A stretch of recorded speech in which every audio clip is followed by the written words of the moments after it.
Assalamualaikum warahmatullahi wabarakatuh. Alhamdulillah. Baik ibu-ibu, insya-Allah kita nak teruskan kali ini minggu yang kedua, video tajwid santai bahagian yang kedua, kan?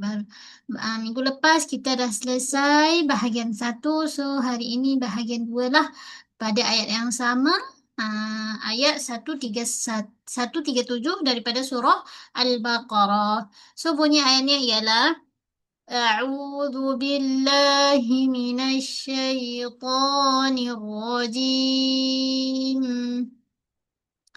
Wa huwas sami'ul alim. Okey, first kali huruf waw. Wa, muncungkan mulut baik-baik pada makhraj waw. Tak kira baris. Wa, muncung tarik balik. Wa, wa. Wa huwa pada ha bulat. Ha bulat mudah jadi apa biasanya? Mudah jadi khafa. Hilang bunyinya kalau kita tak tekan baik-baik, jaga baik-baik dari segi makhraj. Ha, pangkal kerongkong. Ha, wa huwa. Kalau khafa hilang macam mana? Wa huwa.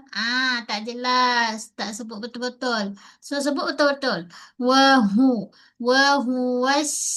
Okey, pada huruf waw, muncung mulut sama macam yang first tadi. Kemudian ada alif lam. Alif lam apa di sini? Syamsi ke qamari? Okey, ada tanda sakdu selepas huruf alif lam. So, syamsi lah. Kita jelaskan sifat sin. Apa dia sifat dia? Ada desiran. Sifat tunggal sin. Sekali dengan safir dan rakhawah juga. Okey, so sin ada desiran, ada rakhawah, ada apa lagi? Berangin jugalah. Dia kena jelaskan semua sekali. Okey? Wa huwassa. Was. Huruf C huruf nipis, so mesti baca dengan keadaan nipis. Okey? Wa huwas. Was. Jangan wa huwa. Itu hilang bunyi. Wa huwassa. Huwassa. Sin pastikan kuat bunyinya sebab ada desiran. Kemudian sami'u. Okey, pada mi kita baca dua harakat. Mad apa di sini? Okey, ingat ibu-ibu 3 syarat mad asli. Alif sebelumnya pada atas, waw sebelumnya pada depan, dan ya sebelumnya mesti berbaris di bawah. Alif mati, waw mati, ya mati. Tu syarat dia. Alif mati sebelumnya pada atas, waw mati sebelumnya baris depan, ya mati sebelumnya baris bawah. Okey, Ustaz tak ada tanda sukun pun. Dari segi tanda, tidak ditulis tanda. Dari segi resam Osmani yang kita guna ni. Yang kita guna yang dekat Malaysia biasa tak ada tanda. Tapi ada juga yang letak tanda lah. Kan?